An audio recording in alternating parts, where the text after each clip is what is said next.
This is Golf with Jay Delsing. A two-time All-American at UCLA. Competed in nearly 700 PGA Tour events, 7 professional wins to his credit. Over 30 years of professional golf experience. A member of the St. Louis Sports Hall of Fame and the Missouri Sports Hall of Fame. This is Golf with Jay Delsing.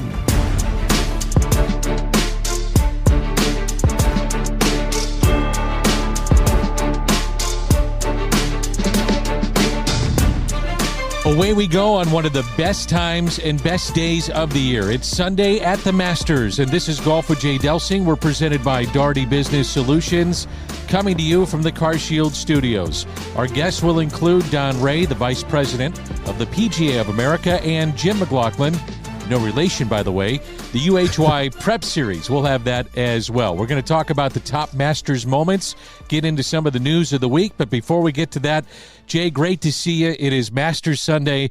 If you're a golf fan, this is like Christmas morning. Oh, it's better than Christmas morning, man. This is the greatest. The Sunday at the Masters is something special. I'm trying to think, Danny, what other sporting events or what other events, period, do you lock down like you do for this? I mean, Super Bowl, maybe. Maybe, yep. Super Bowl would come to mind. It's food. It's the whole setting. You got your comfortable chair or couch or whatever it is, and then there's nothing left. I mean, it's just let's go. Let's see what happens. It's the drama of the day. Yep. That's what so much is on the line. You talk about it all year. What's it going to be like? There's some changes with the course. You've watched the last 3 days. You've had all these different storylines, historic moments that they talk about and put inside the Masters and the telecast. But, man, it just all culminates today, and it's as good as it gets. It does. And then, the coolest thing ever, it's almost like the last 2 minutes of an NBA game or an NBA championship game, because the back nine, thank God it takes about 2 or 3 hours to play. Yes. because I don't ever want it to end. But you just watch it and you're like, what's going to happen at 12? What's going to happen at 13? How about 11?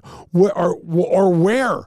Like Tiger chipping in at 16. So, yeah, I just can't wait. I love it. From a player's perspective, when you guys were on tour, and maybe you did or did not talk about it, but what is it about the Masters that makes it so special? Not just from my perspective as a golf fan and a nerd that loves this sport, but from a player's perspective, what makes it so special? Well, it's the only venue, Danny, for major championships that doesn't ever change. And what I mean by that is, now they change. They make small idiosyncratic changes out there. But every year, the PGA Championship this year, for example, is at Valhalla, and last year was at Oak Hill. Every year, first or second week of April, we know one thing. Augusta National is going to be hosting the Masters. And so it's almost more of a challenge mentally, because there's not a guy in the field that doesn't know where the hole locations are going to be today. There's not a guy in the field that doesn't know, I need to hit my ball here. I need to put it over there. They all know. I mean, one of the things that when I used to take people around and show them, I'm like, here's where they're going to be practicing today from. And they're like, why? And I said, because one of the hole locations is right up there, and the ball this is the miss. If they hit it somewhere else, they might hit a few shots from there, but they know they hit it over there. It's really got to be a problem. So there's going to be people that are watching today and watching all the different holes that are being played, and they'll talk about Amen Corner, and they're going to talk about this hole and changes at 13 and all the different things that go on. Yep. So what is it in a general sense that makes this place so tough? What is it? Well, first of all, it's trying to win a major championship. That is just insanely hard. The pressure, the mental aspect. The pressure, the mental aspect, the history, all of those things. But then the golf course teases you, okay? And then you get situations where the wind will swirl above the pines like we've seen before. And when you're hitting a short iron on number 12 comes to mind all the time, Danny. When you're hitting a short iron like on number 12 and you have swirly wind conditions, I mean, that 9 iron, if it gets hit, it's not going to travel. And so there's a plan for that. You don't need to be challenging that flagstick to the right. You need to be putting it in the middle of the green. That flagstick's going to be sitting there right on the front right today, and you only got 145 yards or so. I mean, every single guy in this field will be licking his chops at 145 yards with his ball on a tee. I don't care what anything looks like. Except there, you just see it. I mean, in 2019, when Tiger won, how many people hit it in the water on number 12? Right. And you saw what Tiger got up to. Tiger got up there and aimed about 5 yards left of the flag and hit a hook away from the pin, so to make sure he was, in the middle of the green and doing what he's supposed to do. So it's just watching the players. It's watching the control. It's watching the anxiety. It's watching the adrenaline and seeing who handles it the best. And, I still think of last year in Philly Mick's final day and his back nine at 50, whatever, 2 years old. I mean, it's crazy. I want to go back to something you talked about last week. And for those that missed it, I think it's worth repeating, but the way that the prices are rolled back for the patron, not fans, they're patrons. At the Masters. Yeah, it's so cool, Danny. So the other thing that Augusta doesn't do that they certainly could do is charge you for parking. So parking is free. It's amazing because probably 10 years ago, Augusta National and the Golf Club bought an entire neighborhood, leveled every house, and made it flat parking, grass parking, by the way, not concrete, grass. So you're parking on the grass. It's just incredible. So the tickets are pricey as hell. They're pricey as hell. There's no way around it. It might be. Super Bowl's bigger, but it's right there. It's a $6,000, $7,000, $8,000 ticket for the week. It's right there. If you look at the average of that per day, that's right there. It's a lot. It's a lot. So, but then you get in and get to the merch is not bad. The merch is somewhere in the middle. It's not high price like the ticket, but it's not rolled back to the mid 70s prices like the food and the beverages and stuff. But when you get into that, Danny, it's so cool because everything has a green wrapper on it.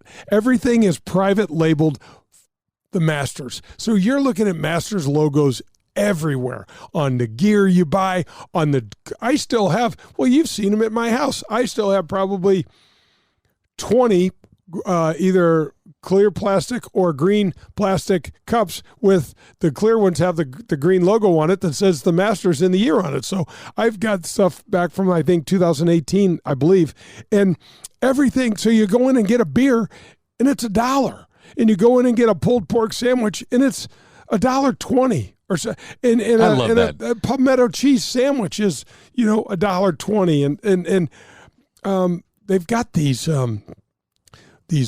moon pies or something like that they're like $1, and I never knew what they were, but they're this marshmallow chocolatey cookie thing. I'm like, oh, give me some of those. And then they've got this peach ice cream cookie sandwich, all Augusta. So someone is private labeling all this stuff for Augusta, and it just gives you that flavor. And what's so cool, Danny? I had to tell you another story that I'm not sure our spectators, our listeners know about the spectators. Our patrons. Our patrons. Our listening patrons. Our listening patrons. But there's no trash, no cigarette butts, nothing on the ground. It is spectacular. There is pine straw, probably a little dirt and mud, depending if it rained, and the greenest grass you've ever seen in your life.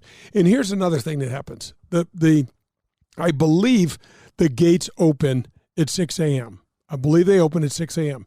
And here's what the patrons do. They take their chairs and they set them. You're not allowed to run, by the way. You can walk across anywhere you want to go. You want to go Sunday morning at 6 a.m. and lock your chair up right on the front row at number 18, you got it. Each day they have to be cleared out, Danny. But you put your chair there, there's this respect. It stays there. If you're the first one there and you don't remove it, now people will sit in them and you'll come up and go, hey, this is my seat. And they'll go, hey, yeah, man, thanks for letting me sit there. That's amazing. And it's amazing. So it's happened also when we used to engage and activate down at the Masters, my company. One of the things we did in the mornings was we're going to go put out chairs. We were always on 16 in the practice rounds because the guys were always skipping shots across the pond. Vijay Singh skipped one across the pond a couple times and right in the hole, made a hole in one for skipping it. So there's just little things like that that are John Rahm did super that too. fun. I think he did. Not that long. It was a couple years ago. Yeah, not that long ago. So, and Danny, this is Vern Lundquist's last. I was going to ask you about it. Yeah, 40 years, and he's as much a tradition in his voice and his calls as anything. How well did you know him? Being on tour, he's on some of the events. Did you know him well? Not well, but enough for him to come up and say hello to me and me to say hi to him. I've met his wife several times. We sat as we had a delay in the Augusta National Airport, and I walked by and he said hello, and I said, Vern, and he introduced me to his wife, it's Lundquist, and I sat down next to him and we just talked. And there's a guy, he's like you have your voice, and I turn around, I'm like, is the TV on? Because it's just so recognizable. Sure. It's super cool. And it'll be interesting to see who they put in for him, because it's not going to be easy. I wanted to ask you, too, there's people that are driving around that maybe don't, or listening wherever you listen. We appreciate it on every Sunday, 8 to 10 here on 101 ESPN, and they're saying, boy, I wonder what it costs to be a member at Augusta. Well, it doesn't quite work out that way, does it? It does not work that way, no, and nobody really knows, right? So you get invited, and you don't ask questions like that. The line goes, if you have to ask, you're not going to make it.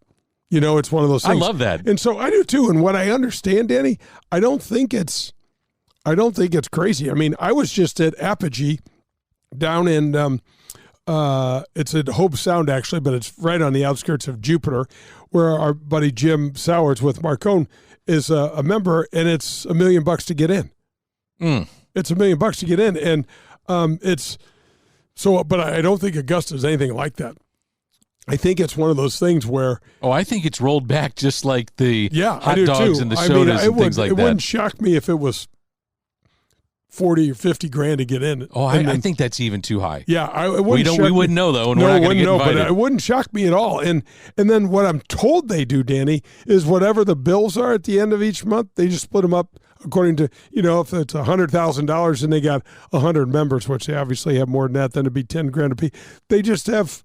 or $1,000 a piece. They have, I think that's the way they do it. I don't know firsthand because I'm not a member, but it's kind of one of those deals. This past week, Fred Ridley, the chairman of Augusta National, says the club will support the USGA and the RNA's rollback of the golf ball. Not surprising. No. I mean, do you really have a choice at this point? Right. I mean, why would you do something different? I mean, then you're going to even segregate the game more. It'll be interesting to see what the rollback looks like. I don't think anyone if you got Fred Ridley in a room with no microphones and we were just talking, I said, Fred, I'm sure he was going to go, Jay, that's 15 yards is not going to be significant. It's not going to be meaningful. Well, it leads to this. He said, quote, I don't want to play the Masters at 8,000 yards, but that is likely to happen. They're going to have to make some changes with the course just because the players are getting bigger, stronger, hitting it further. Even with the rollback of the golf ball, it's not going to make that much of a difference. So maybe 8,000 yards at some point with the Masters. No one ever imagined, Danny. Remember when someone hit the first 300-yard drive? It was like, you got to be kidding me. No one ever imagined.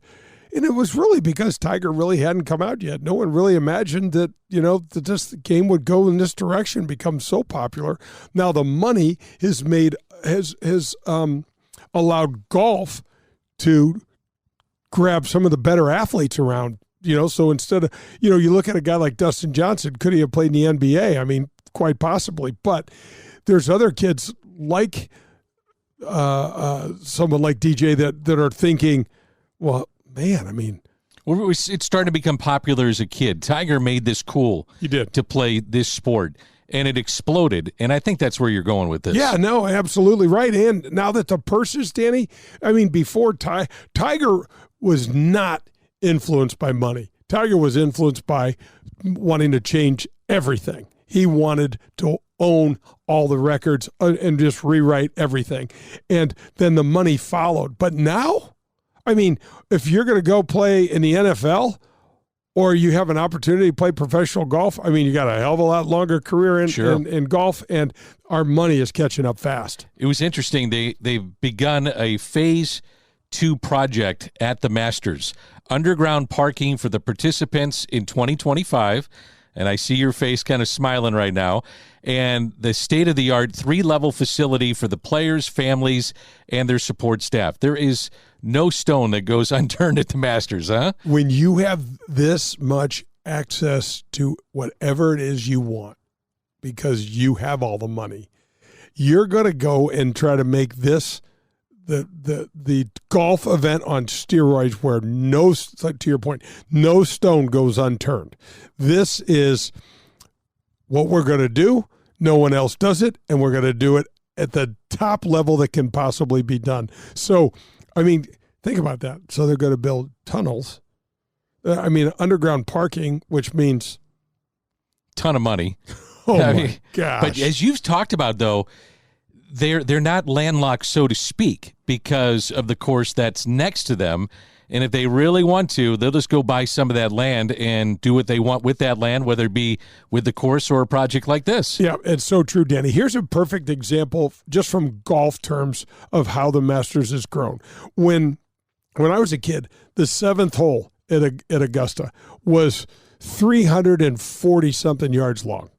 340 yards long. So no matter what era you're playing in, you're going to be able to hit let's say you only hit a 240-yard drive. You still only got 100 yards left. So they went and they graduated. And so the fairway there was not nearly as narrow as it is now. But if you fast forward to today, that hole is 450 yards long. It's by far and away, Danny, the narrowest tee shot out there.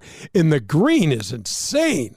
It's so shallow, D, and it's got so much slope on it. The bunkers look like guards standing around this thing, and if you don't hit I think that is the hardest fairway on the golf course to hit as well. So most of the time you're coming from the pine straw, from the rough, and then you have this uphill shot.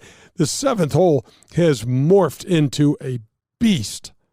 And so you got to do it, though. I mean, look, depending on the weather and the conditions, the scores will go anywhere from single digits to approaching 20 under par. I mean, the guys just handle whatever you put in front of them. We're going to talk about some of the top Masters moments all time later in the show. And also, just a reminder that Don Rea, Vice President of the PGA of America, will be our guest. Also, Jim McLaughlin, UHY Prep Series, which we do a couple of times a month here on the show. But it leads me to one of the great moments here locally, depending on how you want to look at it. And that's Bob Golby winning the Masters. So depending on how you want to look at it, explain what happened.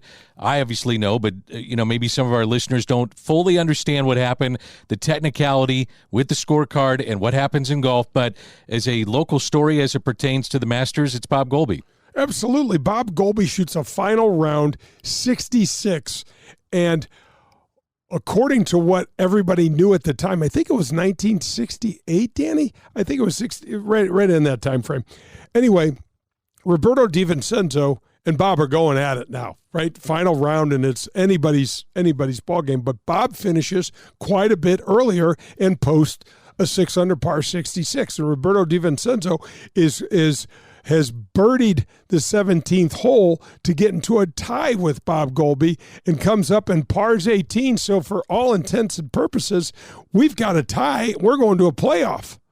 Well, you get in the score. The first thing anybody does. Well, nowadays, if you win the championship, you might hug your family and have a little celebration. But the tournament is not official, and your round does not count until you sign your scorecard, and it has to be attested. So that means you signed, you held my card, and you put down my scores, and then you signed that is true, and then I double check it, triple check it. I used to do that all the time, and then I sign it, and we're good to go. Well, Roberto DiVincenzo comes into the scorer's tent, and he birdied 17 to get into a tie with Bob and signed for a 4.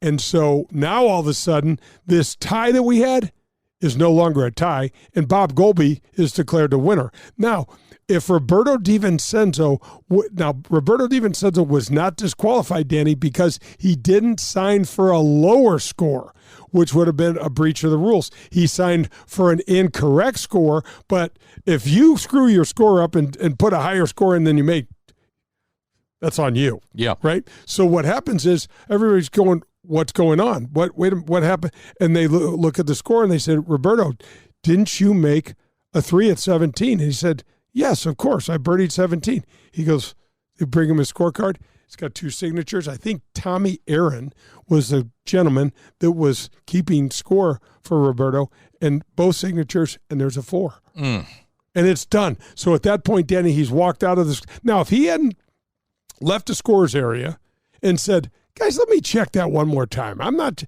he catches it, then we got a playoff. Once you leave the area, D, it's official. It's then whatever happens to you, and you just go from there. So Bob Goalby took a beating over this. The country and the golf community just didn't understand what was happening, and they accused Bob of cheating and winning in some unscrupulous way, and it was ridiculous. Bob Goalby shot 66. He didn't do one thing. Roberto, and to this point, Roberto DiVincenzo stayed tight, close, dear friends with Bob Goalby. They did outings together. They did all sorts of things together. Roberto DiVincenzo held no grudge against Bob Goalby. He blamed himself, which is exactly what should have happened. Yeah, and he never should have taken the heat that he did. You're right. I've read so many articles on this. It's incredible the amount of heat that Bob took, and he did nothing wrong. Danny, when I went to Bob's Celebration of Life and I got to hang out with Kyle and Kevin Goalby, his sons are great people. They've at St. Clair Country Club, they had several different really cool historical letters written to Bob. And one of them was by Clifford Roberts, who was one of the founders, saying, I don't understand this. I don't understand this for the life of me. I don't understand why people are mad at you. You didn't do anything wrong. You're a deserving champion. Hell, you shot 66 in the final round. I think even Dwight Eisenhower, the president, had sent a letter, and I believe Ben Hogan did as well, all saying, we just don't understand. What did you do wrong? You sure. said, well, maybe the round of your life, you win a major championship, and now that, so the backlash was all misguided and totally unfair. But what a great champion Bob Goalby was. One of the things that I found myself itching for and watching, and I know it's the Masters, I understand it's a major, but man, do I miss the LIV players. You can say what you want about them and how they took the money and they jumped, and it's been a massive disruption in the game that we love. But man, do I miss those guys to make it even more competitive on these weekends. Well, how great is it to watch this when you got Bryson DeChambeau and DJ and P. Reed and the whole guys, DJ and Koepka and Philly Mick. You never know what he's going to, I agree with you. We're going to get back. I hope it's sooner than later. I don't know what it's going to look like. We've got to have this merger, but I'm with you, man. It is fun to open it up. Best players in the world. Let's go. And John Rahm was asked this past week, over the weekend as well, about what he thought his signing would do. And he said, quote, I thought it'd be a tipping point for other big players in signing with LIV. It just didn't happen. He had his $400 to $500 million or whatever he signed for, and it hasn't been, at least yet, it hasn't been a massive jump because he's the top dog. I mean, he's the guy that's getting so much money. It'd be interesting to know what the other guys are getting, but right now they still haven't jumped, and that's something to keep in mind as they move forward. Well, and I don't, it's interesting. That's an interesting statement. I wonder why he would have thought more people would have followed him over there. Maybe because of the money. Yeah. I'm making $400 to $500 million. You can get your money that you never thought you'd ever be able to get on the PGA Tour. These folks are willing to pay. Come on and join me. That's the only thing I can think of. I think some of these other, and it makes me wonder, Danny, and I'm probably reading too much into this, but it makes me wonder because he's not an American kid. He didn't grow up over here. He may not hold the PGA Tour in the, I can promise you, Justin Thomas, with his dad being a PGA of America official and a member and all of that, I guarantee you the PGA Tour means something different to him than it does Jon Rahm. And I'm a huge supporter and fan of Jon Rahm. He's a respectful kid. Take your money, do whatever you got to do. But I think there's different meanings for some of these American kids, and what the significance is for them. Yeah, it's interesting, though, what he had to say. Tipping point to bring other players to live. Okay, we're off and running. It's Golf with Jay Delsing coming up. It's the UHY Prep Series. Big events coming to town. Really big one here in St. Louis. We'll talk that over with Jim McLaughlin. Also, Don Rea, Vice President of the PGA of America. We'll sit down with Jay. It's Golf with Jay Delsing, presented by Darty Business Solutions. That was On the Range. Up next, we tee it up as we head to the front nine. You're listening to Golf with Jay Delsing. I'm delighted to welcome the Amateur Players Tour to the Golf with Jay Delsing show. The APT team has worked so hard to establish a national golf tour for amateurs. Folks, don't miss out on this opportunity. If you love golf and ever wondered what all the fuss about tournament golf is, then this tour is for you. We just released the 2024 schedule, and it is a beast. There's 21 events currently in the metropolitan St. Louis area, with many more to come. But check out these golf courses: Paynes Valley, Ozark National, Stonewolf, Ambrier, Persimmon Woods, Gateway National, and a 36-hole event on Norwood's West Course, and many more. Okay, so the courses are certainly cool and nice, but what's really neat is the way the events are run and how they are run.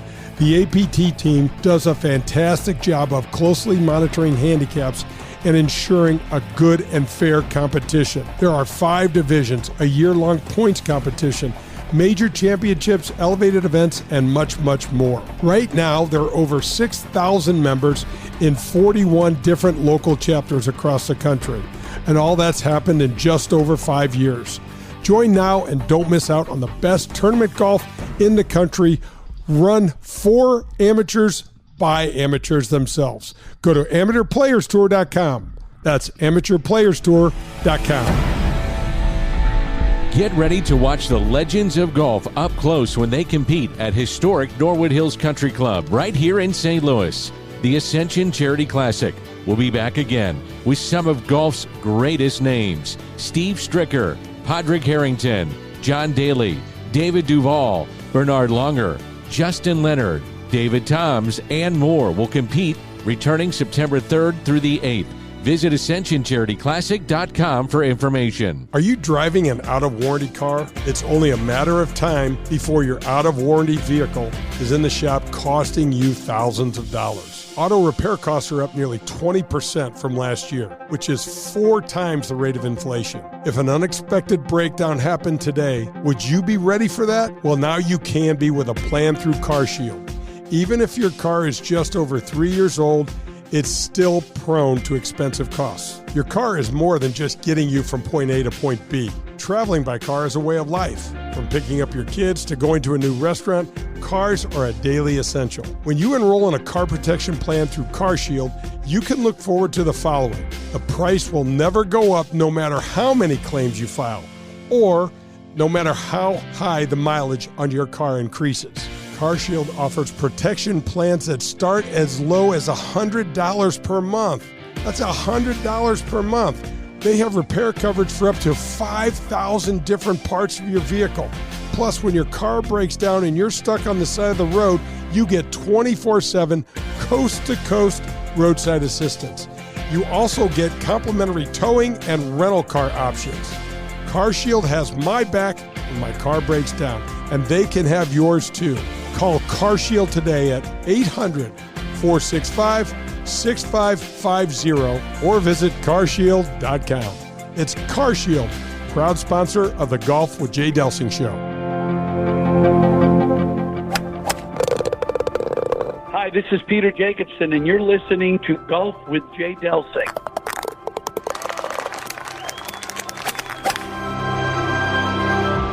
Darty Business Solutions has been enhancing the business of our customers for the last 37 years. How do we do it? Through our expertise in technology, better use of data and analytics, artificial intelligence, and machine learning. We roll up our sleeves and collaborate. We build applications and effectively communicate with our partner clients to bring their goals and objectives to the finish line. Our award-winning Access Point program is a community game changer. With nearly 100 students in the program, mostly young African-American females are making between $55,000 and $60,000 per year right out of high school. That's right, $55,000 to $60,000 a year right after high school graduation. That's when they begin their training. CEO Ron Daugherty believes the talent is equally distributed, but access to that opportunity is not. So here's Access Point, providing more and more opportunity for those in and around our community. It's Daugherty Business Solutions. This is The Front Nine, presented by the Ascension Charity Classic. To learn more, visit AscensionCharityClassic.com.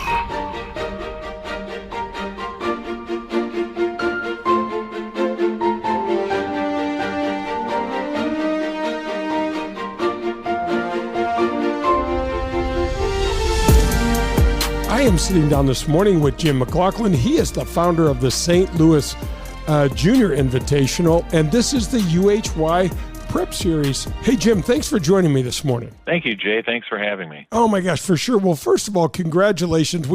Steve Wedling in this UHY Prep Profile Series is one of my favorite segments that we do on the show, and he's such a supporter of the game, and man, you and I go way, way back, Jim. So let's talk about the St. Louis Invitational. So this is year 6, as we were mentioning off air. Yes, that's true. It seems like time's flying.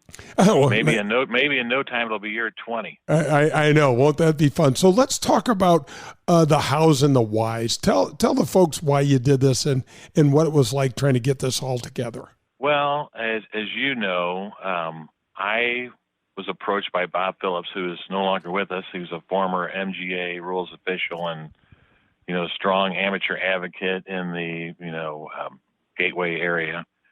And he knew I was involved in junior golf, and I'd taken some Ryder Cup teams to California and to Florida.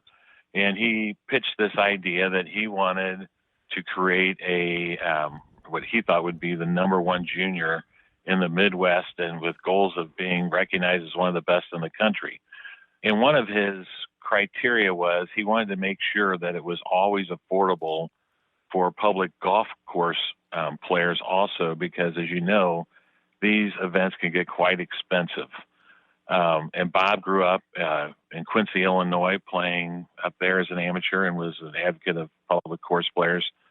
So that was a piece of our makeup in the early going too. So, but what we've done over time, in very short time, is this tournament has grown very nationally. Typically have players from 20 plus states. This year we have players from New York, Maryland, Minnesota, Pennsylvania, Oklahoma, Texas, California, Pinehurst, North Carolina, Virginia, Georgia. We even have a player from Ontario, Canada here. So, I guess the word on the level of this tournament has spread, nationally. And I give most of the kudos to our team, particularly our rules team, which is headed by Fred Kostecki.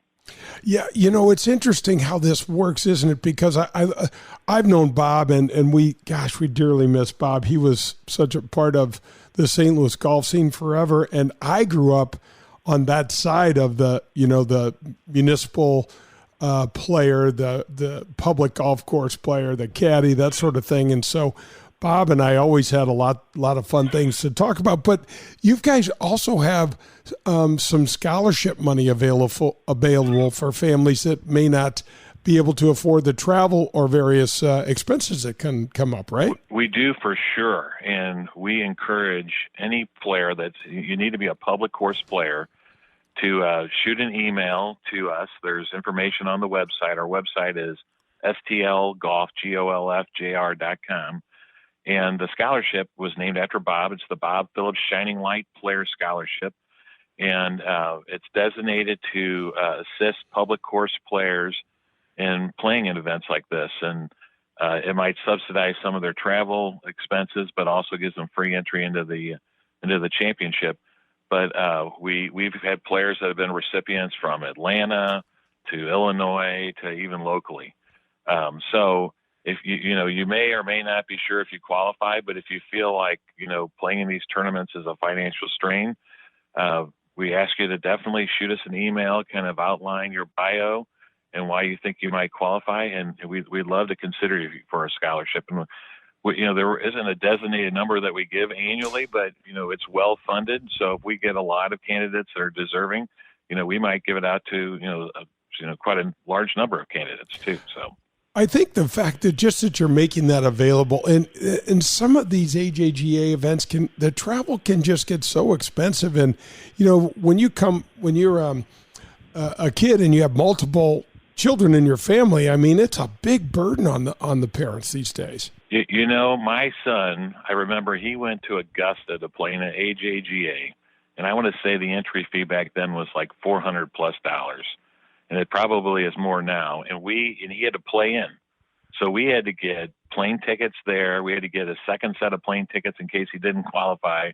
We had to pay for hotel rooms for a number of days, and I wouldn't consider myself affluent, but not suffering either financially, and it was a huge burden on me. Yeah. So I can't imagine how people of more humble means can afford to do this, but you're correct. Well, and I think that's what part of, the St. Louis golf scene, especially up in North County, is really bringing forth.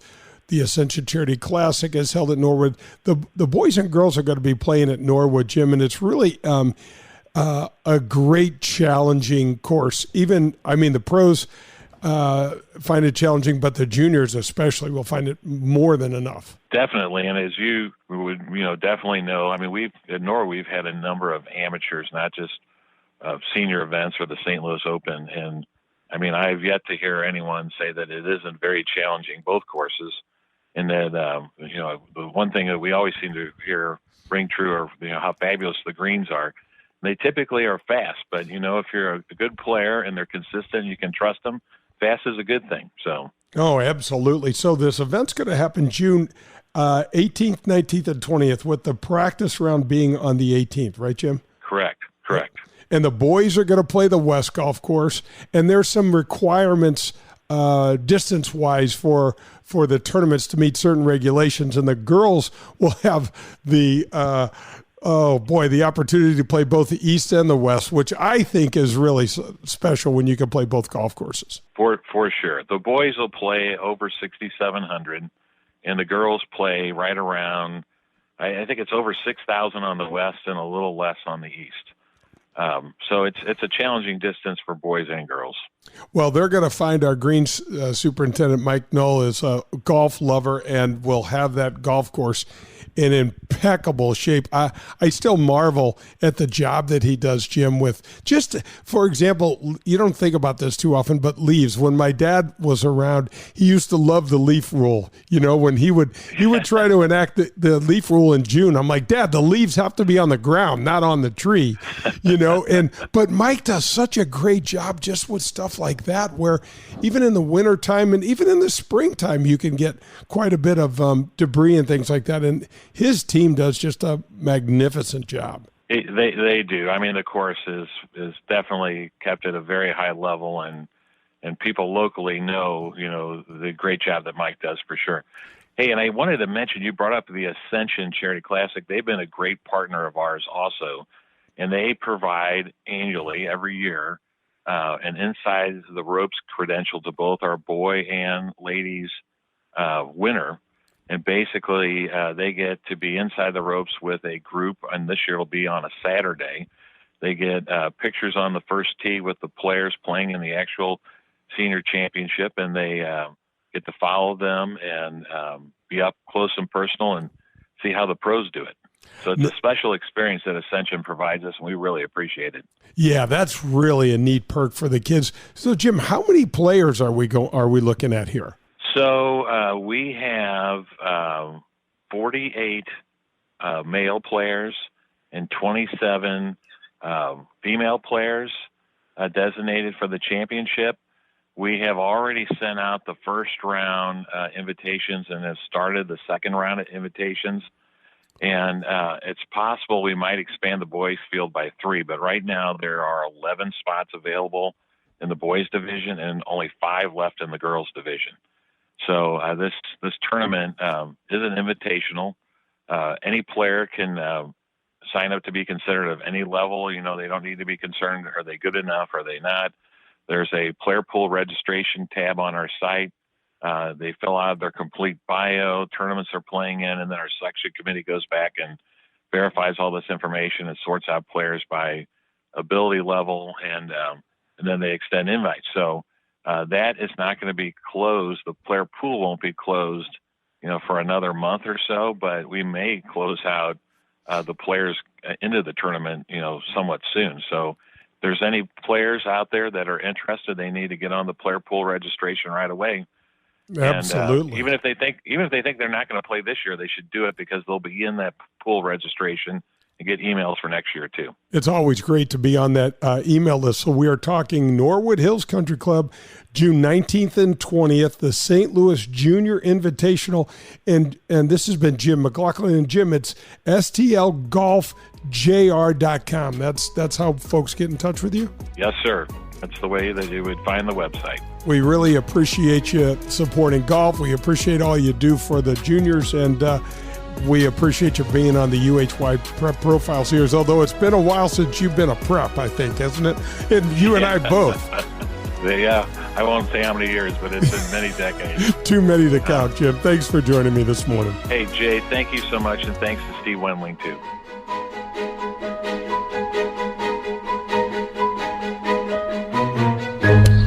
Was the Front Nine on Golf with Jay Delsing, presented by the Ascension Charity Classic. We're halfway home, and next, we'll make the turn. If you're in the market for a new or used vehicle, any make or model, then you need to visit the Dean Team Volkswagen of Kirkwood.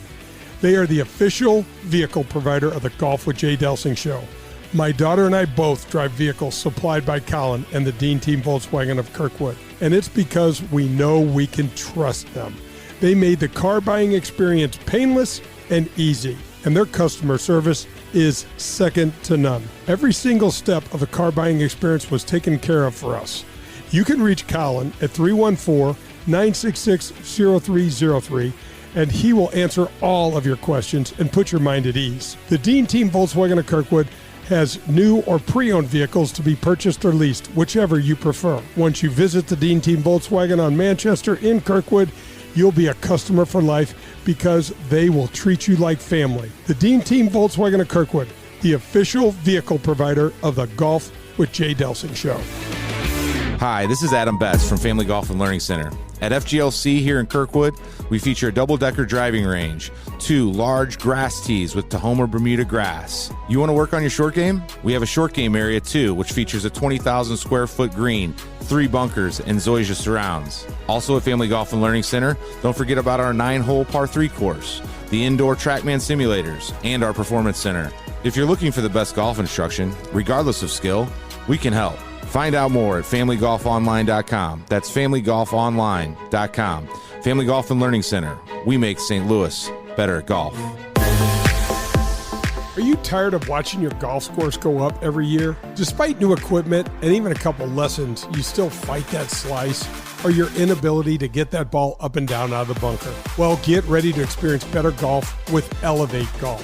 At Elevate Golf, we're changing the way golfers practice with our innovative and data-driven approach to learning and, most importantly, improving. We have an array of membership options where you can find the perfect fit for your golf, your lifestyle, and your budget.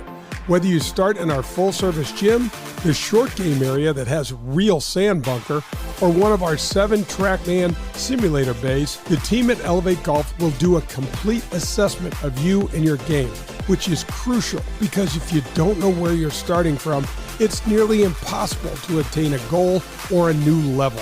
Call us today at 636-265-0557 or visit us at elevategolf.com. That's ELV8golf.com.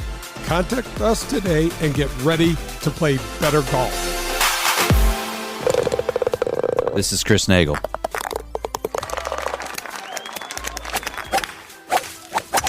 And you're listening to Golf with Jay Delsing. Recently, my nephew called me and said his basement had flooded and all the hardwood, carpet, and flooring had to be replaced. I told him I have the perfect place for you to go. At Jerseyville Flooring and Furniture, this second-generation family-owned business treats everyone just like their family. Jared Capps is continuing his mom and dad's 50-year business tradition where honesty, transparency, and service carry the day. My nephew loved the luxury vinyl product. Jerseyville Flooring and Furniture has the largest selection in the area. Whether you prefer Mohawk and the wide variety of their product lines, I love the Rev Wood product, by the way, or Karastan or Pergo Elements line, Jerseyville Flooring and Furniture will literally have you covered. You have pets? Let Jared tell you about the many sustainable flooring and carpet options that are pet-friendly but also easily maintained to keep your floors looking great every day. And don't forget about their huge selection of Lazy Boy recliners. They are awesome and one of the biggest selections in the Midwest. Call them today at 618-936-0536 and get your free estimate or set up a consultation with one of their experts. You can also go to jerseyvillecarpetandfurniture.net. Proud sponsor of Golf with Jay Delsing. This is Golf with Jay Delsing. We're halfway home and it's time to make the turn. Let's get back to Jay and Dan.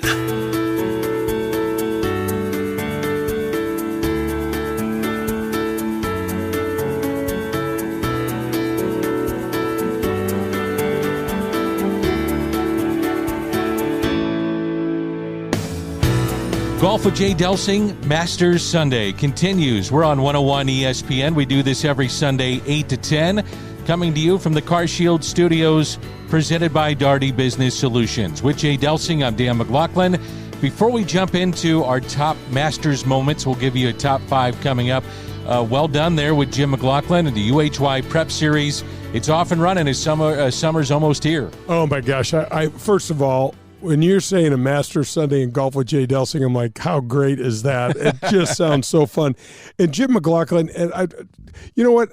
I was going to tip our cap to the Masters, and I'd still tip our cap a little bit to the Masters. We're going to do an ad hoc tip of a cap, and we're going to give it to Steve Wedling with UHY, his support of golf, Jim McLaughlin with the St. Louis Junior Invitational. It's in their 6th year now, Danny, and just all of the things that these guys do to grow the game. And they're talking, when you're getting the kids involved, we're talking generational sort of growth. You know what I mean? And so it's so likely that these kids will be in these young boys and girls, men and women, they're going to be in the game for their entire life, and they're likely to get their children involved in the game. And so the tip of the cap, it's brought to you by the Dean Team Volkswagen of Kirkwood, 314-966-0303. Colin Burns, our guy.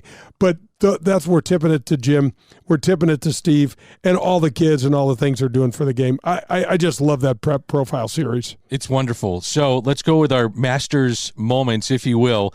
And we decided to do this more of the television era of the Masters. Yeah. So I love this. Things that may resonate with you, and I'll throw some of these at you. We had a bunch of them, and then I said, okay, I'll give you the top 5 that I come up with. Okay, so you throw me the event, and I'll see if I can get the quote or the broadcast version of what happened at the time. Not sure you're going to get this one. Okay. Bubba Watson, 2012. Oh, boy, I'm 0 for 1. I can tell you this, D. I've been down there. If you get this one, you're unbelievable. Stood behind the tree. I couldn't believe what happened. I mean, I've seen it. Well, let's set it up. So he is 144 yards away. Yeah. Uses a 52-degree wedge and had to hook it 40 yards behind that tree to get it on the green. If I tell you where, you just wouldn't believe it. I mean, he sent it, and being a left-handed golfer is the only way that could happen. He sent it so far out to the left. He's almost aiming, D, at the 11th tee. And then he wings this thing around. And what I remember the most about it is it hit the green, and it spun so much harder to the right because it had so much right to left spin on it. Incredible shot by Bubba Watson. And what a champion. He's won there twice. Okay, I got some now that you can jump into the broadcast all right, let's here. See. Tiger, 2005 on 16. Have you ever? That's it. I love it. That's the Nike commercial, man. That ball sat on the lip, and I'm like, Tiger's playing a Nike ball, and and it falls in. Is that the most famous shot you think in Masters history? I do. I do too. Single shot. I mean, it was almost like it was choreographed. I mean, you couldn't. I mean, I don't even know what to say. I just wish I'd have done it. But it's so high atop the ledge of the green. Yep. And he chips it, and it just rolls slowly. Yep. And the other part of it that I got goosebumps thinking about it that no one really talks about is how much time he took to take that shot into account. Yep. What exactly he had to do, how slow it had to be at the top of that ledge, the speed that it took to get back down to the hole, and then the Nike logo sitting on the edge of the cup of the hole is incredible. It's just incredible. I just can't, only Tiger. I mean, his timing, and it's just impeccable. That was just awesome. 2019, we'll stick with Tiger. He's on a few of these, but yeah, he is. His last Masters win. The return to glory. Here it is. The return to glory. Yeah. It was awesome. So good, Jim Nantz. Oh, my gosh. I mean, that I was there. I saw it. The electricity in the crowd that day was off the charts. It was, you could tell, especially that back nine. It was like, oh, boy. He's going to do it. Something's happening. Yep. Super cool. Super cool. Is that your favorite one of the Masters wins over the years? For me, it is. Probably. I mean, it's so improbable. Just the things that he went through in his life personally, the accidents, the injuries, the back. The surgeries, everything. Yep, no question. I mean, if he were to win now, somehow, it would rewrite all the probably books. usurp this one. Yeah. It probably would. I would think. Okay, let's move on here. So I'm going to number 2. I had Tiger's original win. His original win. Do you remember the call? A win for the ages. There you go. Yeah, that was Jim Nantz, and that was, how about this? Tiger Woods shoots 40, 4 over par. Let's repeat this. This is the most amazing aspect of his win. Right. So he's, what is he, 20 years old? Let's see, it was in 21, 97. I think. Okay, and he shoots 40 on the front 9. Okay, and winds up winning that championship by 12 without having a 3-putt. He shot 40-30 and shot 70 the first day, and then went on to win that tournament by 12 shots. And what we took away from him as players, he came out of there saying, I got to change my golf swing. I can't hit the shots I need to hit when I need to hit them. And he changed it 3 times in his career, which is amazing to me. And he just won the Masters by 12, but said he couldn't hit the shots he needed. Would that? How do you equate that to another sport? Is that like Steph Curry saying I need to change how I'm shooting a basketball, or Tom Brady how I throw a football? Right. It's because it's not really your approach, Danny. It's your mechanism. It's like, I've got to move my elbow. I'm going to move my elbow 20 degrees to the right and get this ball. I don't know. I've never seen anything like it. In baseball, guys change their stance all the time. Yes. It's more of a feel thing. It's not a technical thing sometimes. It could be a little bit of both, but in golf, it's not apples to apples. It's apples to oranges. Well, because the ball's not moving. Exactly. And so you're going to be able to make this adjustment in whatever you're trying to do. But Danny, it takes forever. If I had to do this all over again, I would have never changed. I changed my swing twice. I would have never ever changed my swing. How hard not was even that? Once. How hard was that? Brutal. I was awful when I got finished. Going through it, and when I got finished with it, once I could trust it, I was okay, but it wasn't worth it.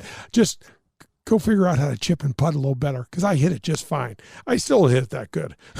Yes, you do. Even with a different swing, man. 1986, number 1 on our list of top moments at the Masters, and Jack Nicklaus rolling in a pretty famous putt. Yes, sir. That's it. I guess that's more of an old time, but that will always, I can remember Jack wearing his yellow shirt like he told us when we had him on the interview, and looking at Barbara that morning and saying, why not? Yes. Jack said, why not? And think about what that shirt has done, and that single putt it resonates for so many people, is one of the most famous putts in golf, with the yellow shirt and now the Play Yellow initiative. So there's a lot that came from that Sunday. Millions and millions and hundreds of millions of dollars have changed hands for charities and stuff because of that yellow shirt and because of Jack Nicklaus, and 6 Masters. How about that? Pretty incredible. That is awesome. Good stuff, man. This is fun to do this. Oh, I'm all in. Okay, coming up, you're going to sit down with the vice president of the PGA of America, Don Rea. And the PGA of America, how is that different, Jay, when people hear PGA Tour, and they here live, and then they have PGA of America, and then there's this, there's that. Right. What is the PGA of America? So back in the 60s, the PGA Tour and the PGA of America were one entity, and they broke away in the late 60s. Dean Beeman, Jack Nicklaus, Arnold Palmer, Dean Beeman becoming the first commissioner of the PGA Tour because they wanted to play for more money. So the PGA of America retained the rights to the Ryder Cup, and the PGA of America is 30,000 strong, men and women around the country that are in the trenches doing what we At your local golf clubs. Right. It's your local driving range, anywhere. These men and women are all part of the PGA of America organization. It's spectacular. This conversation with Don Rea. Don Rea is a great guy. Tease us a little bit on what's coming up. What are you going to get into? I can't wait I want to ask him just about one thing that happened was because most people don't understand the distinguishing characteristics between the PGA Tour and the PGA of America. I want to ask him what happened when Jay Monahan, the commissioner of the PGA Tour, had nothing to do with the PGA of America, comes out and says, we're merging with the Saudis. I guarantee you, I know this for a fact, Danny, because I watched someone say the PGA Tour is merging with the Saudis, and they put the logo from the PGA of America up on a national broadcast. So I want to ask Don about that. I just want to ask him what he thinks of the state of the game and what he's bullish on. Looking forward to it. Don Rea is coming up. You're listening to Golf with Jay Delsing. Do you remember the golden rule? I'm sure you do, but just in case, it goes like this. Treat people the way that you'd like to be treated. At People's National Bank, that one statement is the cornerstone of what this bank is all about. Locally owned, with 23 locations in Southern Illinois and the metropolitan St. Louis area, People's National Bank parlays a robust menu of commercial or personal banking services you could possibly need with a friendly yet hardworking Midwestern attitude. Maybe you just want to do business with a bank whose entire team lives in the same neighborhoods as we do. If you're like me and doing business with someone you trust is important to you, then People's National Bank is the bank for you. Jason Rantham, local president, is here for you to call, and he'll answer any questions you may have. His personal cell is 314-974-2243. You can also find us online at peoplesnationalbank.com. People's National Bank is here for all of your banking needs. For the best in Italian cuisine in St. Louis, look no further than Paul Manno's, located in Chesterfield. It's traditional Italian cooking, and their best ingredient, it's their tradition. It's cooking like Paul's grandmother used to make and like his mother still prepares today. There are no corners cut at Paul Manno's. From greeting you at the door to the pasta you'll share with your family, Paul Manno's is committed to bringing you their very best anytime you share a meal at their place. It's Paul Manno's, located in Chesterfield. So you've been hearing me talk about one of our community's greatest contributors and most philanthropically inclined companies. Yes, of course, I'm talking about Marcone. They're the largest distributor of General Electric appliance parts in North America. Did you know that Marcone is also the largest and most trusted supplier of commercial and residential appliance parts, HVAC, plumbing, commercial kitchens, and pools and spas? All of that's in North America as well. That's right, Marcone does all that. Marcone is committed to supporting our first responders, all the branches of service in our military, our police and firefighters, and many more.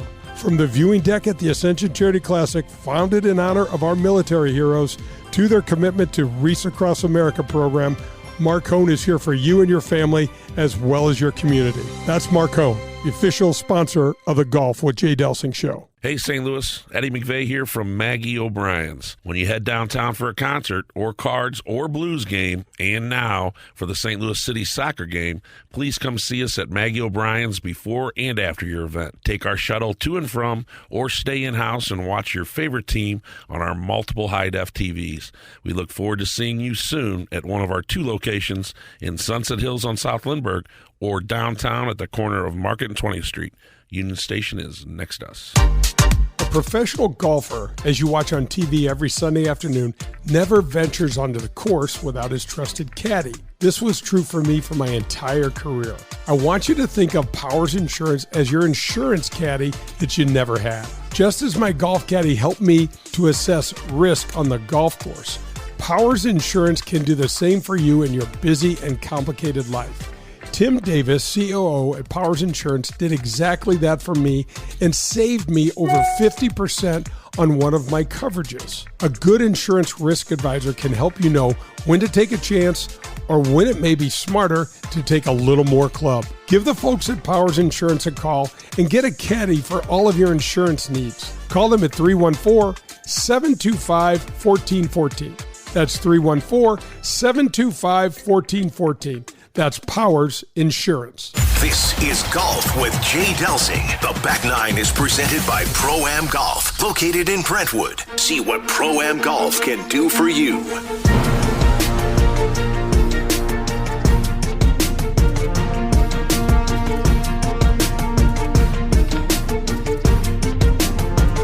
And I'm sitting down this morning with the Vice President of the PGA of America and the owner of Augusta Ranch in Mesa, Arizona, Mr. Don Rea. Don, good morning, and thanks for joining me. Good morning, Jay. Excited to be here. I'm ready. I'm ready for the best interview I've ever given. I'm pumped. You got a lot to uphold because you're going to have to uphold both ends of this thing, man. I don't know. You're taking on a lot, but I really appreciate you jumping on. So first of all, let's talk just a little bit about your position with the PGA of America and how you've gone from secretary to now vice president and soon to be president.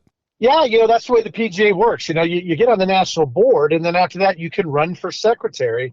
And just the way it's constructed, our founders kind of put it together pretty well. I think, when you do get elected secretary, you spend 2 years with all the membership stuff, membership committee, education, employment, our university committee, our governance committee. And then when you become vice president like I am now, and you do this for 2 years, you chair audit committee, investment committee, the budget committee, our innovation committee. So really, when I'm president in November, I've had 4 years of just a master's class in what the PGA of America does. And so, I think I'll be ready and excited to get going. And Don, that's so important, the way that they kind of ramp you up, because our dear buddy Nathan Carnes, who is just another rock star, is in his, I guess is it already his second year? It is. It's his second year as the secretary, isn't it? And he's going to follow your footsteps. Yeah, we'll be sitting next to each other for the rest of our lives, really. Even when you're done being president and your past presidents, they put you as the old guys on the front row sitting next to each other. So I'll tell you what, Nathan Carnes is he's legit, man. I am so excited. You never know who's going to be sitting next to you. And to have Nathan sit next to me, we are going to get stuff done. And we're going to continue to get stuff done for the PGA for the rest of our lives. Oh, and I mean, it's all going to be to the benefit of we that just love the game. So let's talk a little bit about that. And I don't know where let's just jump in with membership and how well membership for the PGA of America is going. Well, yeah, numbers are up. It looks like some of these seeds that we planted years ago are starting to come to soil. Green shoots are everywhere. We have over 30,000 members and associates right now. That's the biggest number we've had in a long time. And we were a little worried, Jay. When you talk about the hospitality industry and does this new generation want to be in the hospitality industry where you do have to work weekends and you do worry about the work-life balance. And so to have our numbers where they're at is really exciting. And it's on the backs of our 16 PGM universities that are out there where you become a PGA member and get your college degree at the same time. You can obviously go through our associates program, which is kind of through correspondence, and we send you to our headquarters and our home actually in Frisco, Texas, which is exciting. We got another area called affiliate. That's actually been kind of growing a little bit, Jay, where you can go through level 1 of being a PGA of America member and not lose your amateur status. So say you wanted to kick the tires and someday you thought about being a PGA member, you could actually go through level 1. So all of those things are working. It's exciting because this industry is just, if you love people, this might be the best industry ever.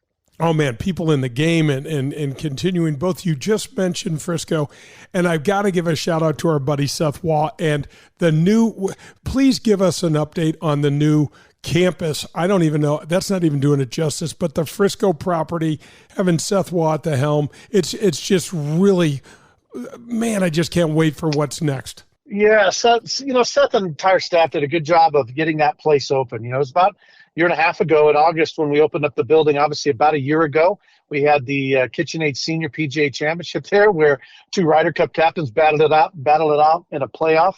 But yeah, it is a campus. It's okay to call it that, Jay. It's when you send your kid to college, one of the most important things I know with Katie, and Karen and I took her to Bowdoin. It's like, can you see her being there? You're about to give up your baby to this institution for 4 years. And so can you feel like this is what they should be doing? We never had that before. And now you're right, the 660 acres, but certainly the 100,000 square foot building we have, which the first floor is dedicated to education. We take our new members there, our level 2 and level 3. They have to see it, feel it, touch it, smell it.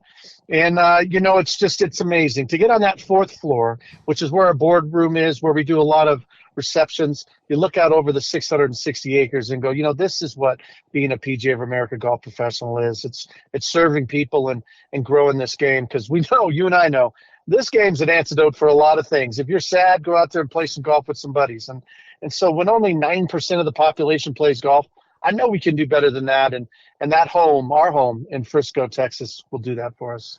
And Don, from everything I've read, and I haven't been down to see it yet, but it is people are using that as an example of what to do, the state of the artness. I think the partnership with Hyatt, the golf courses, the putting courses. I mean, there's just so much. And you talk a lot about family entertainment, but man, you got it right there at Frisco. Well, certainly a great example of public-private financing, right? I mean, you've got the town of Frisco, they're partners in it. Omni came in with a lot of money, the Rolling family, we appreciate them. So it's this 3-party team of saying, how can we build something, and will they come? And in North Texas, or the Northern Texas section up there.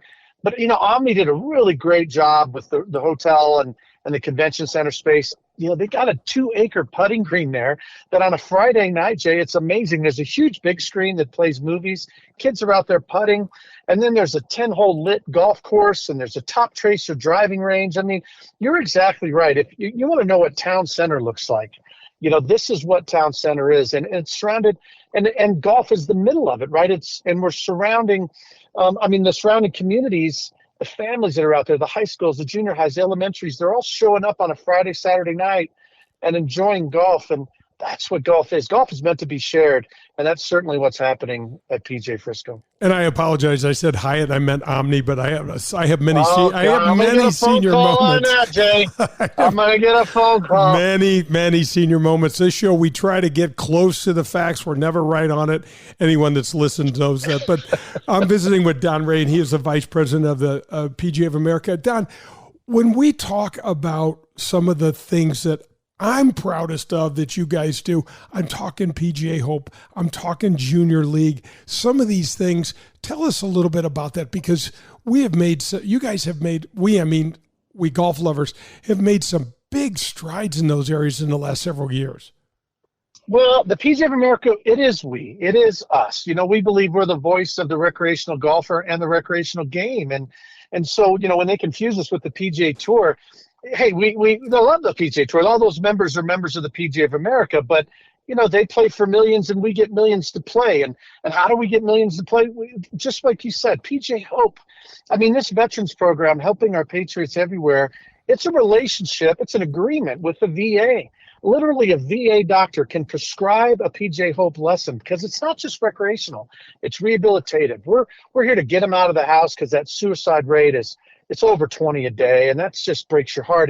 But we found when we get a veteran on the golf course with their fellow veterans at a PGA Hope clinic, they start to understand why golf is cool, why golf is fun. So we have all sides of the spectrum, whether it's PGA Hope veteran and getting them out of the house and literally saving their lives, or PGA Junior League, where we're changing lives, where boys and girls are playing together, members on their back, a cool aspirational event in our championship at Frisco. All of those things, that's where our heart's at. We are here to grow the game. I mean, that's all we wake up every day, 30,000 strong. And the staff, the 300 we have at PGA Frisco, is how do we grow this game and serve our members? And, we've got some good stuff. Don, this junior league is it's so clever the way that you went about it. It's bringing young boys and girls in that may not have otherwise played the game. It's more of a team sort of concept. It's fun. You've got uniforms. I mean, there's just a lot that has gone well, that was done right. And I don't know where it's going, but it's really got a great trajectory. Well, it's Little League for golf, right? I mean, what you see on ESPN in the fall is just a little piece of it. We're talking about, the other seasons when literally kids who are golfers recruit kids who aren't golfers onto their team.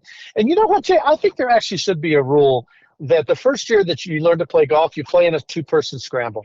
I think you play with a buddy and who's, plays a little bit, even if they're bad. This is something you can enjoy when you're not good. But let them play a 2-person scramble with you so that you can hit the shot and then they go, okay, let me try it. And then you hit the shot and every putt and everything. If you did that the first 5 or 6 rounds, or maybe even the first year that you played golf, I think you'd enjoy it more. And even then, like Katie, when she learned, when she got a little better, I'm like, Katie, let's do a 2-ball scramble just for you. Let's hit 2 balls every time for you to see how good you could be. Because you and I both know, Jay, that second golfer, they always make the putt. But those are cool ideas that our PGA members, they put into play across the nation, and that's not something you'll ever see a program. But I think it's something we do as PGA members every day to get people to enjoy the game, because a 2-person scramble or a 4-person scramble is just a lot of fun. What is it about that second guy in that second ball, man? Holy cow. He or she is good. There's got to be a book written like, how do I hit the second shot first or something like that. I mean, I'd buy it. I mean, I'm the same way, but I just love the idea where when I played, there weren't many people playing the game. And I go up to, just drive around and you look and on any given day, there's all sorts of young kids playing, and that junior league thing, man, it's a home run. It's just, COVID was terrible, but it brought families together, right? I mean, I never saw so many people walking in my neighborhood but during COVID. And, and across the nation, we were really instrumental in getting back to golf, just to make sure that golf didn't close. In some states it did. But, I think golf invented social distancing. I mean, 4 people would go out every 7 minutes. You know what I mean? I mean, come on now. I mean, you all rode in the same car together, so you all drive the same carts together, and then you go play golf. And I think that's what's happened. I mean, at Augusta Ranch, Jay, before COVID, we would do about 42,000 rounds a year. Now we're doing 52,000. And it's just exciting to see. It's like all of a sudden people discovered what golf was about, and we just got to keep that momentum up. Our professionals are killing it. The 30,000, they're doing such a great job. But it's cool to see that golf is being experienced the way we know it should be, which is together. Absolutely. And Don, let's talk a little bit about the fact that you're a course owner at Augusta Ranch there in Mesa. I know that you guys just added the Top Tracer programs, and I want to talk a little bit about that in a second. But this gives you a really good insight into, I mean, you're also boots on the ground. You've got this gig with the PGA of America, but you're also boots on the ground with the golf course. Well, I can't quit my day job, Jay. This officer thing doesn't pay anything, right? We do this for free. We get a bunch of shirts and we get some cool stuff, and we do get to go to the Ryder Cup, which is cool. But you're right. That's where I started. When I got out of baseball, I worked at Augusta Ranch as outside service cleaning clubs, and then was lucky enough now to own it. But you're right. I think what that advantage I have is, one, when you sign the front of a check, it's a little different than signing the back of a check. And as a golf course owner, I sign the front of a lot of them. And you just, when it's your own money, you think a little bit differently. And I think just as a public golf course, Jay, I mean, I'm a par 61, and, we will talk about Top Tracer, but I'll tell you, just as a par 61, I'm where the seeds of golf are planted. I mean, you drive in my parking lot, you're going to see, old pickups and station wagons and trucks with landscaping equipment in the back. And that's who we are. I mean, it's $5 to play as a junior out there during the summer. So I think that perspective in the national boardroom of like, hey, golf is inclusive. Golf is, where else do you take 2 strangers and you put them together and go, hey, you guys got to play together for the next 4 hours? You would never do that in a restaurant. You'd never share a table in a restaurant, but you share a round of golf with people you don't know all the time. And I see that every day, Jay, at Augusta Ranch. My guest is Don Rea. He is the vice president of the PGA of America and a course owner at Augusta Ranch. Don, what's so fascinating about Augusta Ranch to me is that, when I always have thought golf was inclusive as a caddy, and, the way that I just didn't really have my eyes open, I guess, enough. But I thought, man, I mean, if it was all driven on money or all driven on something else, I guess I probably wouldn't have been able to participate. But man, when I look at public golf, I don't see any. I see every color of skin playing out there. I see, like you say, there's landscapers and there's Mercedes-Benz in the parking lot.